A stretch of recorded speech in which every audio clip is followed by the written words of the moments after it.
Assalamualaikum warahmatullahi wabarakatuh. Bismillahirrahmanirrahim. Alhamdulillahirabbil alamin wa bihi nasta'in wa ala umuri dunya waddin. Wassalatu wassalamu ala asyrafil anbiya'i wal mursalin amma ba'd. Yang saya hormati Bapak Muhammad Yasin selaku dosen pengampu mata kuliah Ilmu Kalam, dan juga rekan-rekan PAI A7 semester 6 yang saya banggakan.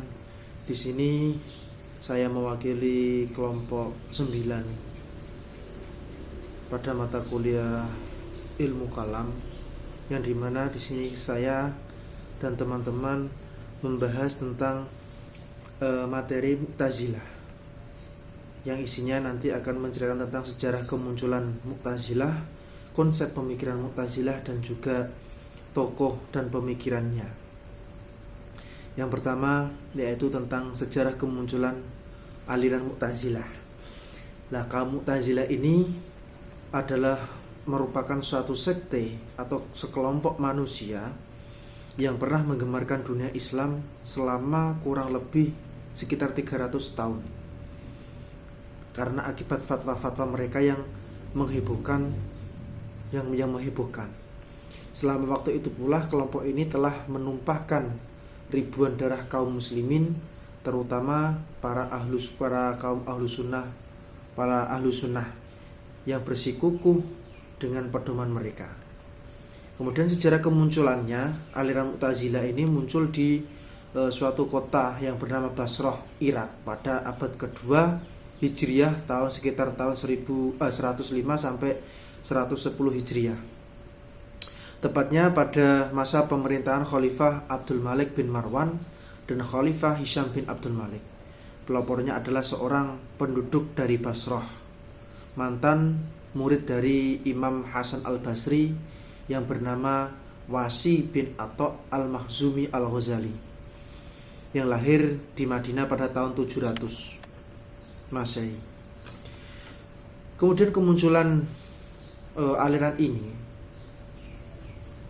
yang diperakarsai oleh Wasi bin Atha berpendapat bahwa Muslim berdosa besar atau Muslim yang mempunyai dosa besar bukan mukmin dan bukan kafir.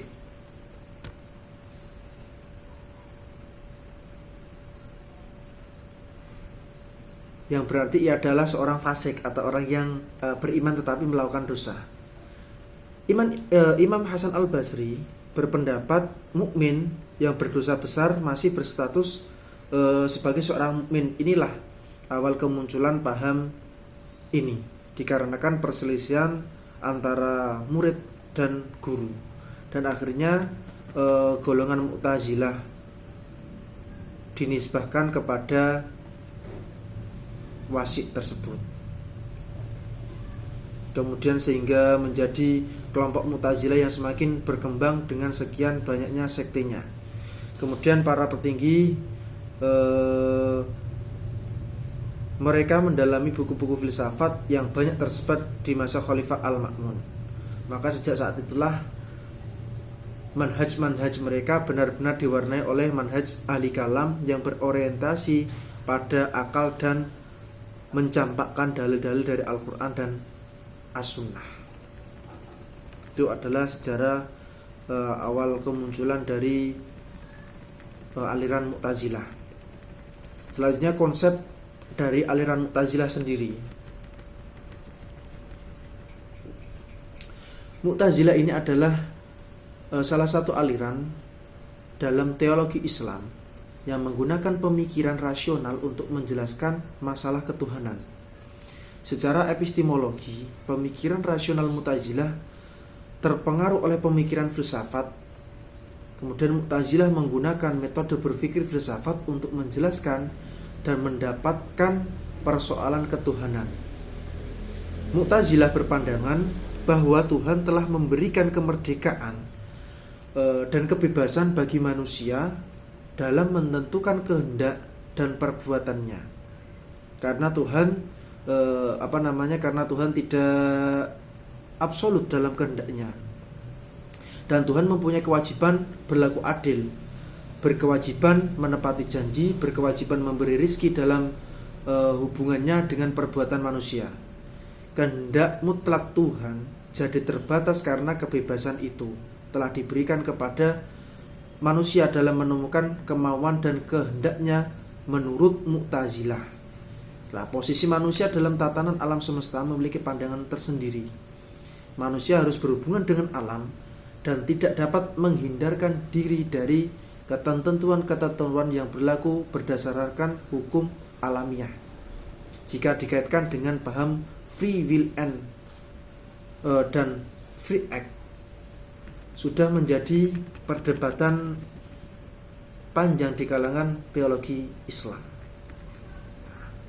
Kemudian aliran Mu'tazilah ini adalah aliran yang memahami tentang konsep tata cara bagaimana semua orang berpendapat tentang hukum dan ketetapan dalam agama Islam dan mengenal unsur-unsur dalam ilmu kalam.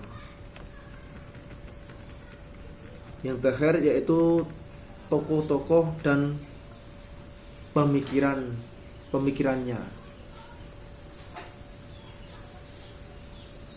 Dari buku Al-Bayan yang dikarang oleh Al-Jahiz, Al-Bayan wal Al-Ta'bin, menimbulkan dugaan bahwa dia adalah orang yang pertama mengadakan ilmu balaghah.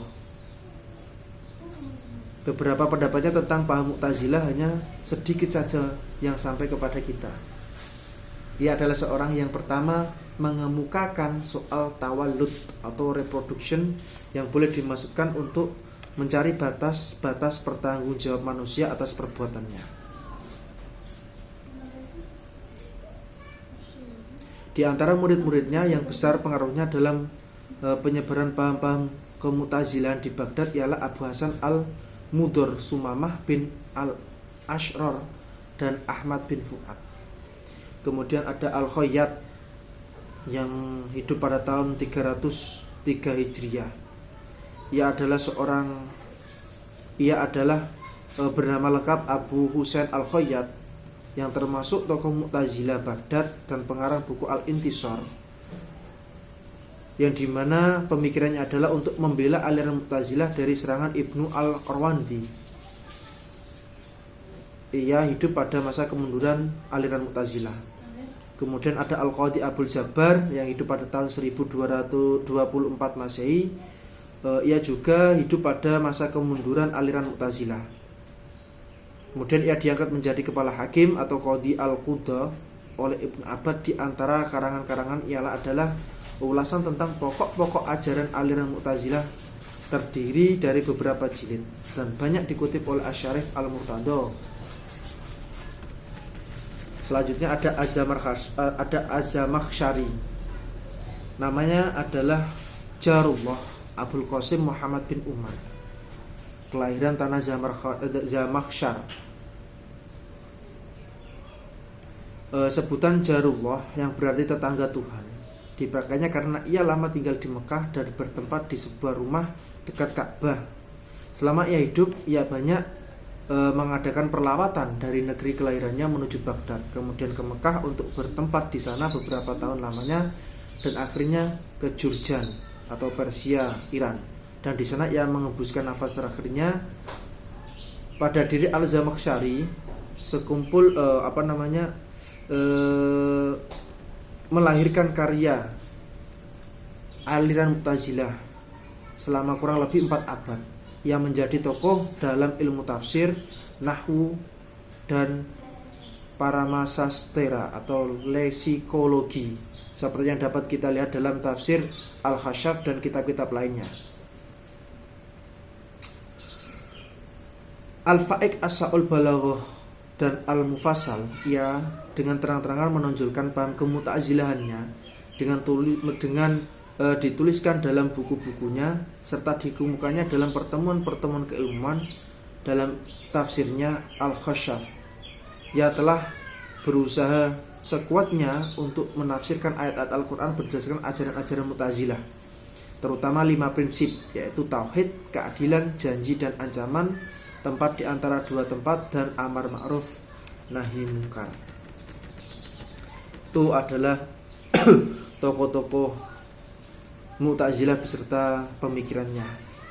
Mungkin dari kami hanya itu yang bisa kami sampaikan tentang Mu'tazilah, bagaimana sejarah kemunculannya, konsep pemikirannya, dan tokoh-tokoh Mu'tazilah.